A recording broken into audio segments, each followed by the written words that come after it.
Good morning, everyone. Good morning. You all deserve absolute accolades for being here on one of the coldest days I've ever experienced in my life. So you're all brave, and we're so happy to have you here today.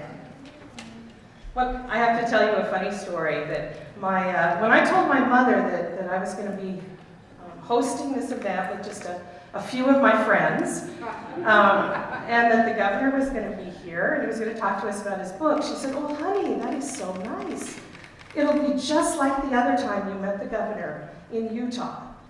And I said, "Well, Mom, not exactly. You see, I was 10 years old then. I was dressed in a pilgrim costume. And I was sitting on his lap. At the Utah School for the Blind. So it's not exactly the same thing, Mom."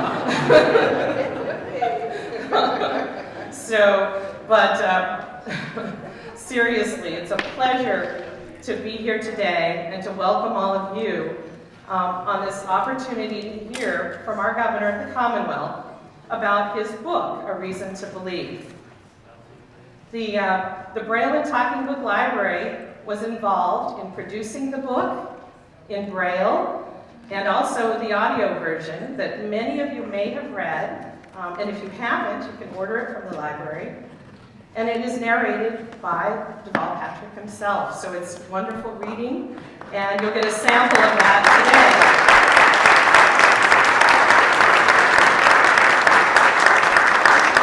As most of you know, the Braille and Talking Book Library provides accessible library services to people who can't read print because of a visual, physical, or reading disability. We serve 25,000 people in Massachusetts, but we estimate that there's 100,000 people across the Commonwealth who are eligible to use the services, but they don't realize that the program is here to help them. So today's event is partly an opportunity for all of you to join us for the day as part of our book club, and also to build awareness and understanding about the Braille and Talking Book Library and the people who are eligible to use those services. So outreach is tremendously important to us, and this is a great opportunity for us to do that. One of the services that the library provides is our Elder Book Club.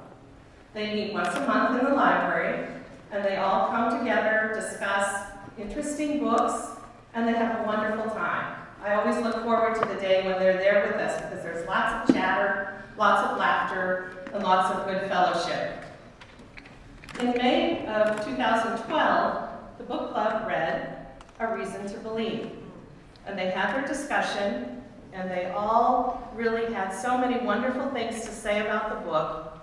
But it was really one lady in the book club, 90-plus-year-old Rhoda Nissenbaum, who really kind of got things rolling. She came into my office after the book club, and she said, "You know, Kim, you need to make this book required reading for every junior and senior high school student in Massachusetts." And I said, "Rhoda, that's a great idea, but I'm not sure I have that much influence." I'm not sure the governor has that much influence. So I said, "Rhoda, why don't we try something? Why don't we gather all those wonderful comments you had about his book, and let's write a letter. Let's write a letter and send those comments to him and tell him how much you all enjoyed the book, what it meant to you." And they did. And the governor wrote back, and now you know the rest of the story. He's here today because their letter really made a profound impact on him. And I thought before we hear from the governor that it would really be nice for all of you to hear from the book club. So Elaine Saunders, who's a member of the book club, on behalf of the book club, she is going to read to you the letter they sent to the governor, which sets the stage for today's event. So I want to welcome Elaine Saunders, who is retired, and in the book group, she worked for the Commission for the Blind for many years. I won't say how many, but she's very young at heart. So Elaine, welcome today. Thank you for reading from the Braille copy of your letter to the governor, and thank you again for being part of our event.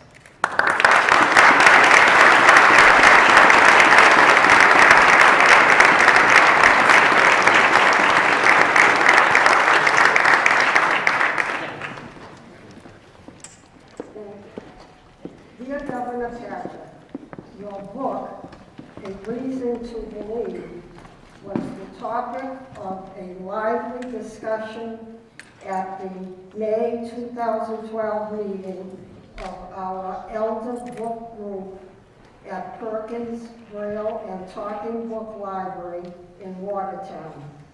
The library provides accessible library services to people who are blind or visually impaired in Massachusetts by making books and magazines available in digital, audio, braille, and large print formats.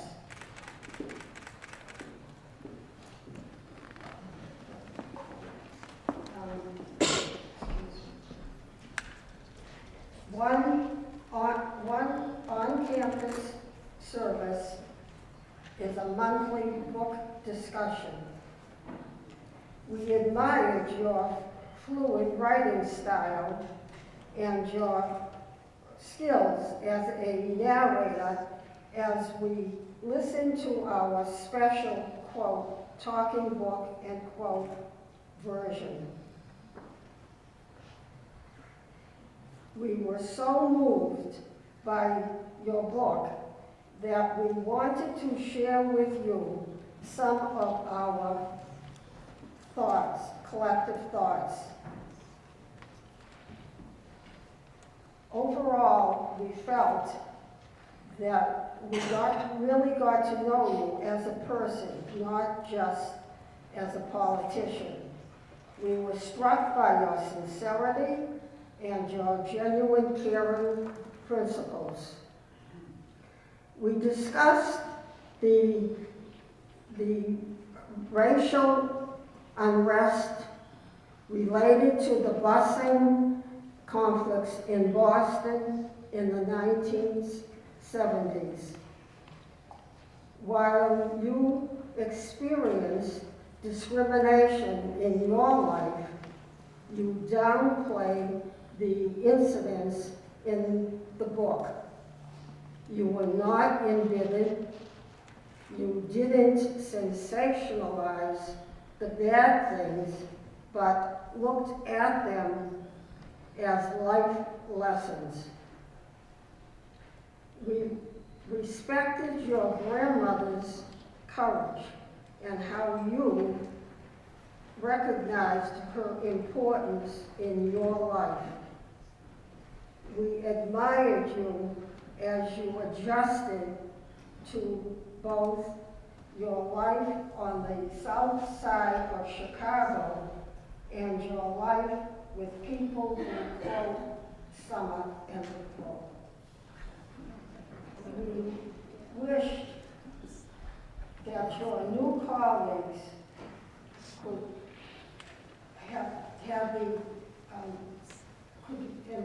could embrace your views. We admired how you forgave and then embraced your father. The image of a 4-year-old boy running after his father was very powerful. Yet, this too you forgave. Your wife also inspired us. She had the courage to both speak about domestic abuse and mental health issues, two topics often misunderstood and avoided in public conversation. One member of our group felt so strongly about the life lessons often in your book, A Reason to Believe, that she wanted it to become required reading in our schools. while we do not have their influence, we asked Kim Charlson, the library's director, to include an article in the library's Per Kids newsletter encouraging young patrons to read your book.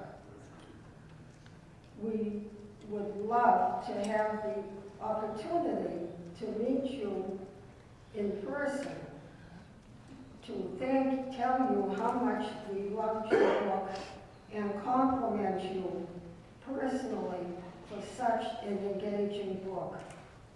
We know, however, that your time is limited, so we are expressing our thoughts directly to you in this letter. Lastly, we are interested in knowing what you will do when you move on to the next chapter in your life. We and other people too. We are sure it will be something of value because, as you learned so early in life, quote, just pass it on, son, pass it on, end quote. Thank you for being so inspiring and dedicated to people who need a strong voice in this world. You are awesome.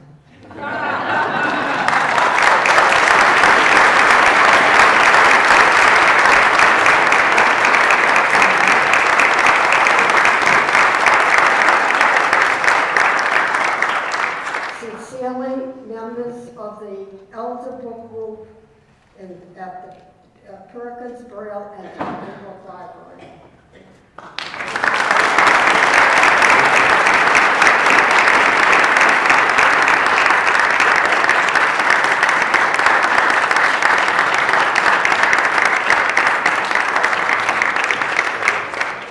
Well, that's a hard act to follow, two hard acts to follow. Steve Rothstein, President Perkins, I briefly want to thank all of you for coming. I want to thank everyone who's worked on this event, Kim and the library team, the various groups within Perkins, stores, communications facilities, everybody else, Durham and Pam for sign language, Ron for sound. I also want to welcome, we have some special guests with us today, Janet LeBrack and her executive team, the Commissioner, Mass Commission for the Blind, and Perkins graduate. We have folks, officials from the Board of Library Commissioners, from the town of Watertown, municipal officials, and many others. Carl here, who's the ADA Accessibility Coordinator for the State House. We want to welcome all of you. But we're really here, we're thrilled that the governor is here. This inspirational book, and if you haven't read it yet, I encourage all of you, whether again it's in print, braille, or audio, to take a look, because it tells a powerfully inspirational story that you just heard about very briefly and the governor's going to talk about. And in the past 6 years, the governor showed us what that inspiration can lead to, whether it be on investing in kids and education, in infrastructure elements, in renewable energy, in jobs, and so much more. At the Democratic Convention, the governor talked about that the Democratic Party needs to gain a backbone. Well, I can think of no one in the country who has governed more with a backbone than our Speaker, Governor Deval Patrick.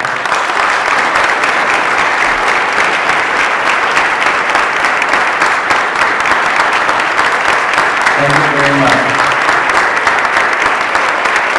Thank you very much, everybody. Thank you very much, Steve. Thank you for the warm introduction, and to you and Kim for organizing today. And Elaine, thank you to the book club for writing, although I do feel a little misled. I have never seen a book club this big.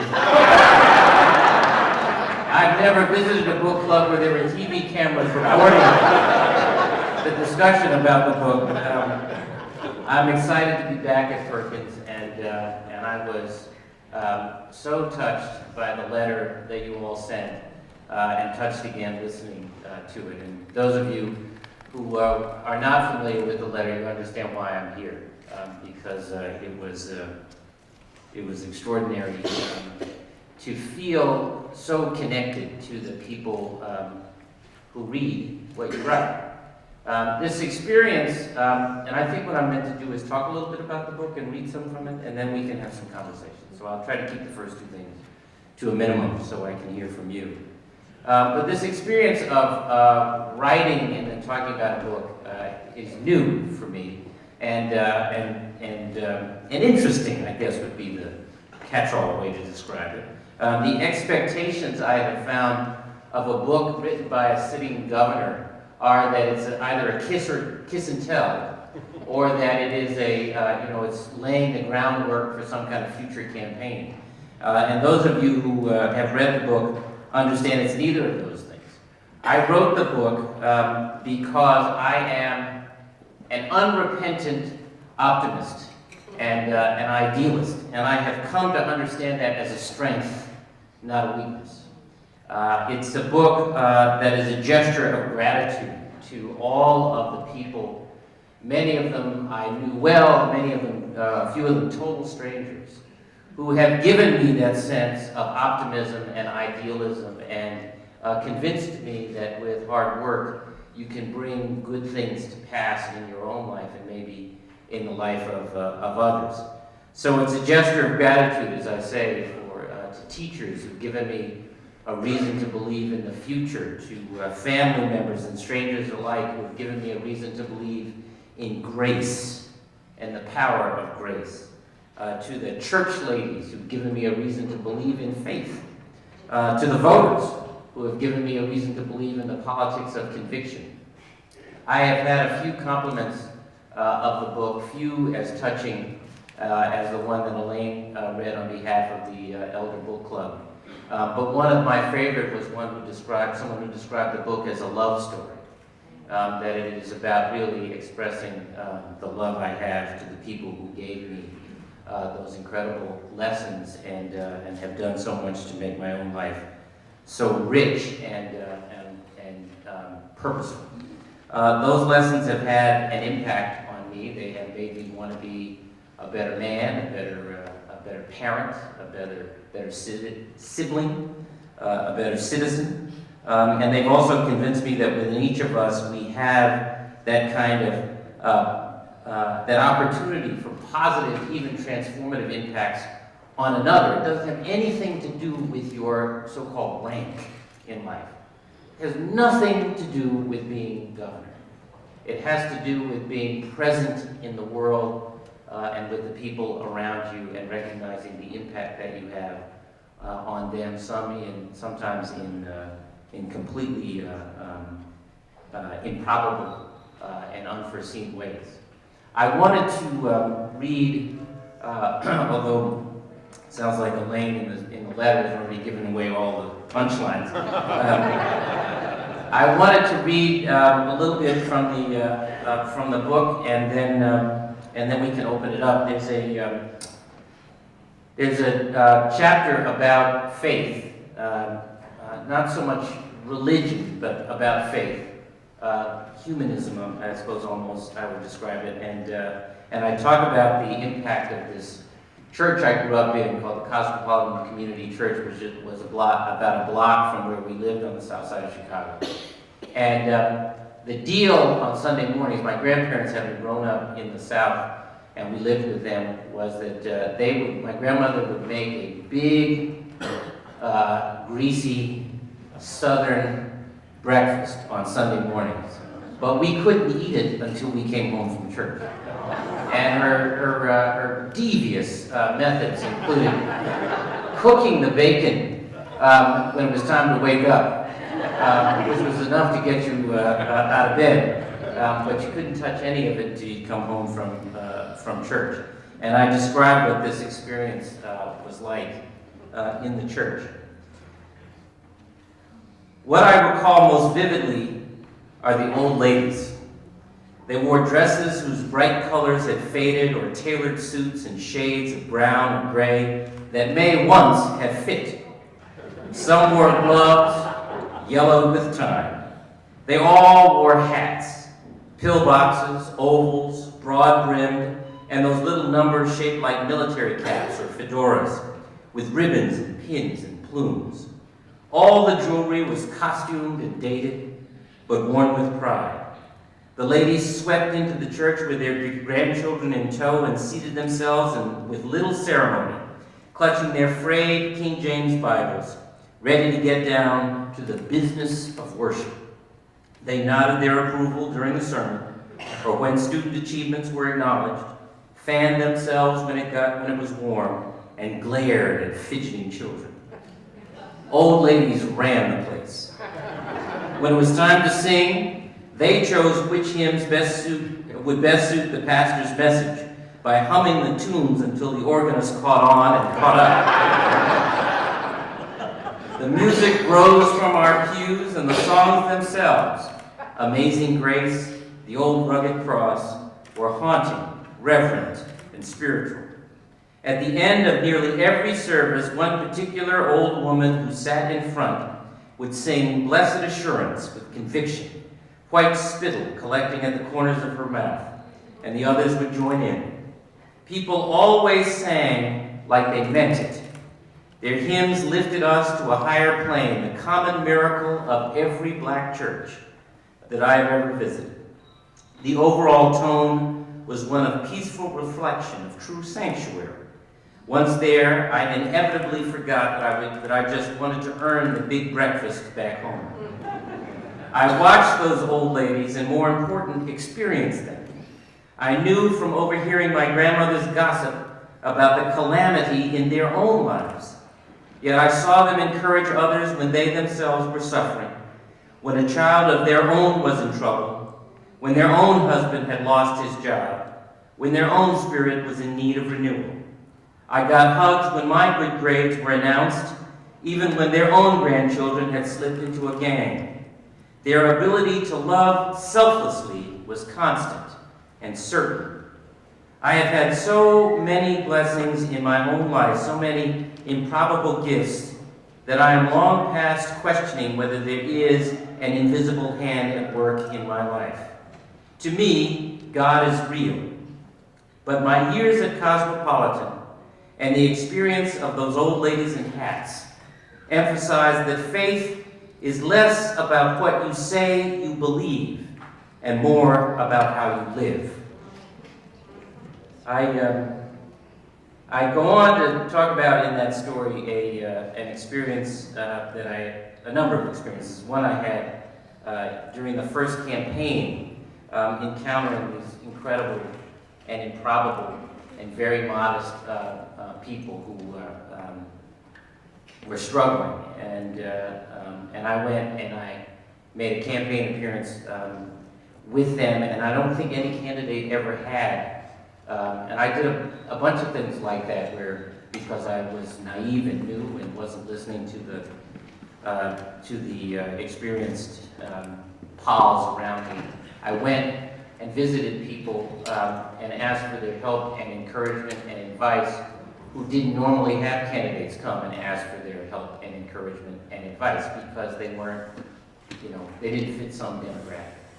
But the whole point of the campaign was to engage people who often felt left out. Indeed, I hope that's the whole point, Commissioner, of our service, that we are all in this, that we have a common cause, and that it's important as candidates and those in public life to go and show the respect of asking people who feel marginalized to come and make their government and their community their own. So I come back to this notion at the end of this chapter, and I'll just finish with that, and then we can talk. Whether it's at my church, in my work, or in my daily life, and this is to the lesson of this chapter, I try not to wear my faith on my sleeve. The ladies of Cosmopolitan would show little patience for that, but to contribute where I can to the common good. It's a struggle. I have a mean temper.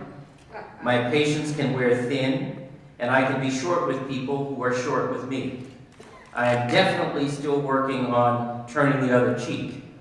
But more often than not, I have learned that kindness to friend and foe alike moves me further forward and gives me more lasting satisfaction than any other way of being in the world. As Jesse Jackson once said, in an elegant public apology, God is not finished with me yet. I also believe that religious faith and social justice are inextricably linked. If faith is expressed in what you do and how you do it, not in what you claim to believe, then surely we must acknowledge the needs and support the dreams of those around us, those of the meek, not just the mighty, and act accordingly. We Christians believe that Christ will return one day.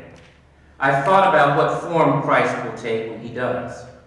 I'm pretty sure he will not descend in flowing robes or amid spectral choruses. I think there's a good chance he will be the guy in rags, in an out-of-the-way place somewhere, begging, wondering if anyone sees him. Thanks a lot. I hope you enjoyed the book.